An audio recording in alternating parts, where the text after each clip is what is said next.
سلامونه دوستانو، شمس الرحمن رشیدی یم د رشیدي ټیک یوټیوب چینل څخه. دا د HTML او HTML5 څلورم درس ده. په دې درس کې موږ تاسې په HTML کې په الیمنټونو او اټریبیوټونو باندې بحث کوو. زموږ تاسو ترمنځ ارتباطي لارې یوټیوب چینل، فیسبوک پاڼه، واتساپ تاسې کولی شئ زموږ سره ارتباط ټینګ کړئ. کوم چیرې زموږ چینل نه وي سبسکرایب کړی، هیله کوم زموږ چینل سبسکرایب خپلو ملګرو سره یې شریک. لکه څرنګه چې مې مخکې وویل، په دې درس کې موږ تاسې په HTML کې په دوه موضوعاتو باندې بحث کوو چې اوله موضوع الیمنټونه دي، یعنې هغه ټګونه چې د هغو په داخل کې موږ تاسې خپل هغه ډاټاګانې، مثلا که ټکس وي، که ایمیج وي، که لینکونه وي، که هیډینګونه وي، دا ځای په ځای کوو چې دا عبارت له الیمنټو څخه دي. او دویم موضوع چې موږ تاسې په هغه باندې بحث کوو هغه عبارت ده له اټریبیوټو څخه، یعنې زموږ تاسې هغه الیمنټونه چې کوم خصوصیات لري هغه عبارت له اټریبیوټو څخه دي.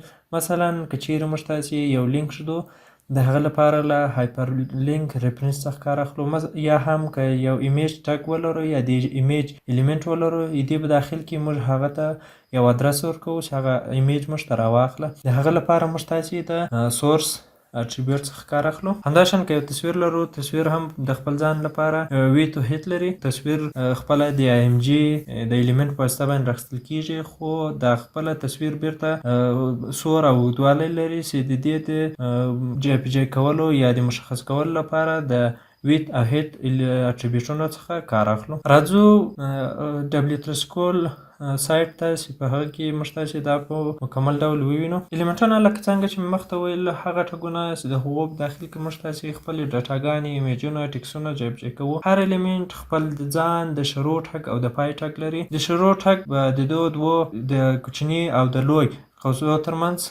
لیکل کیږي، او د پای ټګ په اخر کې باید یو بکور سلش هم ولري وروسته د ټګ نوم وي. او د شروع د ټګ څخه د پای تر ټګ پورې هغه کوم په داخل کې چې موږ کوم ټکس لیکو یا هر څه ږدو، هغه د الیمنټ د داخلي ډاټا په نامه سره یادیږي. هر ټګ د شروع او د پای ټګ لري، خو ځینې داسې ټګونه موږ تاسې لرو چې د شروع ټګ لري او د پای ټګ نه لري. مثلا که چیرې موږ تاسې غواړو یو بریک ټګ واخلو، د BR د ټګ څخه کار اخیستل کیږي. دا الیمنټ د شروع ټګ لري خو د پای ټګ نه لري. دلته موږ تاسې ته ځینې الیمنټونه راکړي، مثلا HU دا ټګ ده، د دې شروع ټګ HU په واسطه، د پای ټګ یې بکور سلش HU، او دا ټګ د هیډینګ لپاره کاریږي. په داخل کې موږ تاسې د خپل د الیمنټ ډاټا یا کنټنټ ږدولی سو. پاراګراف ټګ هم په دې شان، او د بریک ټګ چې دا یو خالي لاین موږ تاسې ته جوړوي، دا د شروع ټګ لري مګر د پای ټګ نه لري، او همداشان الیمنټ کانټنټ هم نه لري چې دې ته موږ تاسې خالي ټګ هم ویلی شو. دویم ډول د الیمنټو هغه ده چې هغه نسټډ الیمنټونه، یعنې د یو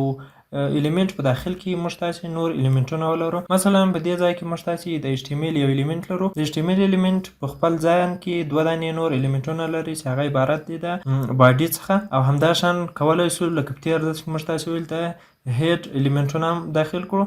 باډي بیا په خپل ځان کې بیا دوه نور الیمنټونه لري چې عبارت دی له HU او همداشان د پاراګراف څخه. دا هم د پورتني مثال تشریح ده چې HTML چې دا د ټول ډاکومنټ هغه ډیفاین کوي یا تعریف کوي. په هغه کې د شروع ټګ HTML څخه عبارت ده، او د پای ټګ هم عبارت ده له بکور سلش او HTML څخه. او په هغه کانټنټ چې دی د HTML د ټګ یا د الیمنټ داخلي کانټنټ عبارت دی له باډي څخه یا هغه څیزونه چې باډي کې راغلي دي. همداشان باډي هم دویم الیمنټ ده. دا الیمنټ هم د شروع همداشان د پای ټګونه لري، او د دې په داخل کې د HU او پاراګراف ټګونه موږ تاسې لرو. که چیرې موږ تاسې په یو HTML فایل کې یا په ډاکومنټ کې د پای ټګونه له یاده څخه وباسو، نو موږ تاسې لپاره هغه ټګونه بې معنا کیږي. یعنې که چیرې موږ تاسې د HU الیمنټ ولرو، په هغه کې که چیرې موږ تاسې د پای ټګ ورنکو، هغه ټګ موږ تاسې ته بې معنا کیږي چې وروسته به په مثال کې په واضح ډول ووینو. بل هم خالي الیمنټونه دي، یا هغه الیمنټونه چې په هغه کانټنټ نه لري. هغه عبارت دی له یو بریک ټګ چې موږ تاسې ته یو خالي لاین جوړوي. دا د شروع ټګ لري مګر په منځ کې داخلي کانټنټ او د پای ټګ نه لري. همداشان کولی شو د HTML الیمنټونه په وړو تورو یا هم په لویو تورو سره ولیکو، خو د W3C ریکمانډ شکل دا دی د HTML هغه الیمنټونه باید ټول په وړو تورو سره ولیکلی شي. په دې ځای کې موږ تاسې هر څه په واضح ډول سره لیدلی شو چې HTML لومړنی الیمنټ دی، د دې په داخل کې موږ تاسې د هیډ یو الیمنټ لرو، همداشان د باډي بل الیمنټ لرو. باډي په خپل ځان کې بیا د شروع د پای ټاګ لري، همداشان هیډ هم شروع پای ټاګ لري. په داخل کې همدغه کانټینټ وجود لري. کانټینټ هم د خپل ځان کې بیرته د شروع د پای ټاګونه لري او په منځ کې کانټینټ لري. موږ تاسې ویل که چیرې موږ تاسې د یو الیمنټ د پای ټاګ کېنږدو نو دا موږ تاسې ته هغه د ټاګ مفهوم بې معنا کوي. مثلا که چیرې موږ تاسې د یو الیمنټ ولرو چې هغه موږ تاسې ته یو عنوان مشخص کوي. مثلا دا عنوان زه لیکمه،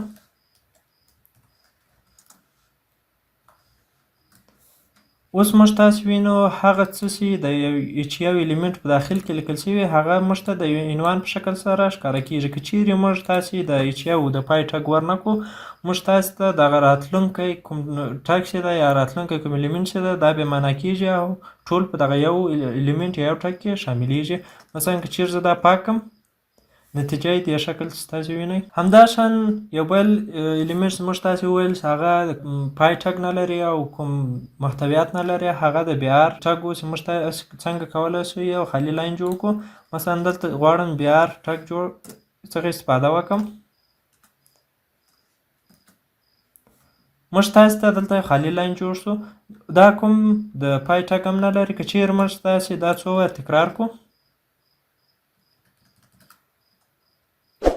اوس په ښه واضح ډول لیدای شئ چې موږ تاسې ته دلته د 4 لاینونو په اندازه باندې خالي فضا جوړه کړله. دویمه موضوع په HTML کې اټریبیوټونه دي. اټریبیوټونه موږ تاسې ته د HTML د ټاګونو یا الیمنټونو هغه خصوصیات او اضافه معلومات موږ تاسې ته ښکاره کوي. همیشه د HTML د الیمنټ اټریبیوټونه په سټارټ ټاګ کې ښودل کېږي، یعنې په سټارټ ټاګ کې به موږ تاسې د HTML الیمنټونو اټریبیوټ وضع کوو. اټریبیوټونه همیش یو د هغه نوم لري او دویم هم والي چې په دې رقم موږ تاسې هغه لیکلی شو. مختلف اټریبیوټونه لرو. مثلا لومړنی اټریبیوټ د هیډ دی چې دا موږ تاسې په لینکونو کې کاروو، یعنې څنګه کولی شو یو بل پیج ته یا یو بل ویب سایټ ته موږ تاسې لینک جوړ کړو، نو د دې الیمنټ د الیمنټ په داخل کې د هیر اټریبیوټ څخه کار اخلو. راځو دا کاپي کوو. که چیرې موږ تاسې راسو دا دلته پیسټ کړو، موږ تاسې ته دلته یو لینک جوړېږي. که چیرې په دې لینک باندې کلیک وکړو، موږ تاسې هغه د W3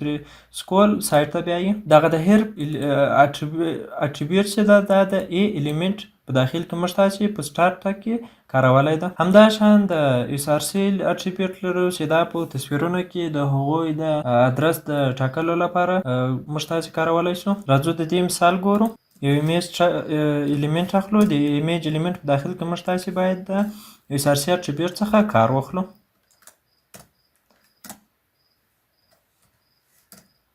SRC د موږ مساوي کېږي له هغه ځای څخه چې په هغه کې زموږ تاسې هغه تصویر واقع ده.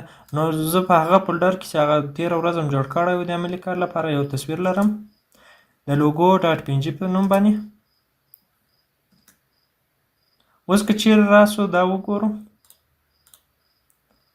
هغه تصویر موږ ته راغی، خو دا تصویر ډېر لوی ده یا ډېر غټ ریزولوشن لري. د دې لپاره چې د تصویر ابعاد کم کړو، موږ تاسې د جګوالي او د ساره لپاره هم جلا اټریبیوټونه لرو چې له هغو څخه کار اخلو.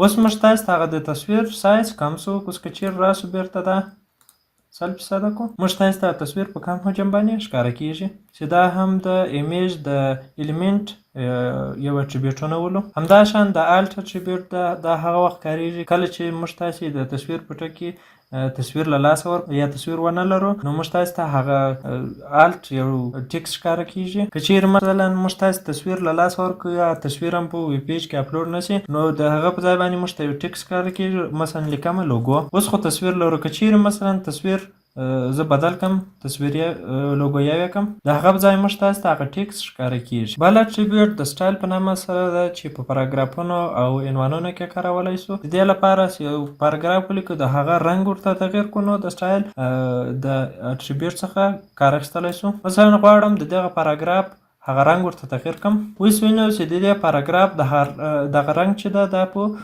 تور رنګ د غواړم چې دا سور رنګ ته تغیر کړم. نو راځو دلته د سټایل اټریبیوټ څخه کار اخلو. مثلا کلر ورته سور کوو. دلته وینو چې د هغه پاراګراف کلر ورته تغیر وکړو، یا کولی شو د عنوان رنګ هم ورته تغیر کړو.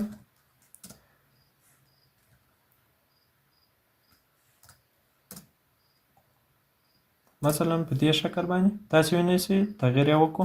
همداشان کولی شو د رنګ په ځای یا د هغه سره په څنګ د ټکس سایز هم ورته تغیر کړو، یو بولډ شکل ته، یا همداشان کولی شو پراخوالی ور زیات کړو، یا کولی شو د هغه د ټکس سټایل ورته بدل کړو. مثلا ټایم نیو رومان یا بهیج بدر، هر یو څیز موږ تاسې خوښه یې په هغه شکل باندې اړولی شو. بل اټریبیوټ د لانګ یا د لانګویج اټریبیوټ ده چې موږ تاسې په خپل HTML ډاکومنټ کې د هغه خپل HTML د ډاکومنټ ژبه ټاکو. یعنې زموږ تاسې دغه ویب پیج یا دغه صفحه د ویب چې ده دا په کومه ژبه باندې لیکل شوی ده یا کومه ژبه پکې کار شوی ده، چې د هغه په سرچ انجینونو کې د سرچ انجین لپاره دا کار ډېر اسانه کوي چې په سرچ کې زموږ تاسې پیج سر ته راوړي. هغلته باید موږ تاسې د هغه د ژبې هغه کومې اټریبیوټ چې ده دا باید ورته وټاکو. دا په هیډ برخه کې ډیکلیر کیږي. دلته تاسو وینئ چې هغه HTML په هیډ برخه کې کله چې موږ تاسې د HTML ډاکومنټ ډیکلیر کوو، دغه لانګویج هم باید دلته ورسره ولیکلی شي. د ټایټل اټریبیوټ څخه موږ تاسې په ټایټلونو کار اخلو. لکه دلته تاسو وینئ چې په ټایټل کې HTML اټریبیوټ لیکل شوي دي. څنګه کولی شو خپل پیج ته ټایټلونه ورکړو. زموږ تاسې اوسنی د کوم ټایټل چې ده دا د ډاکومنټ په نامه ده، دا ورته بدلوو. وینو چې دلته هغه زموږ تاسې کوم ټایټل چې ده هغه هم تغیر وکړو.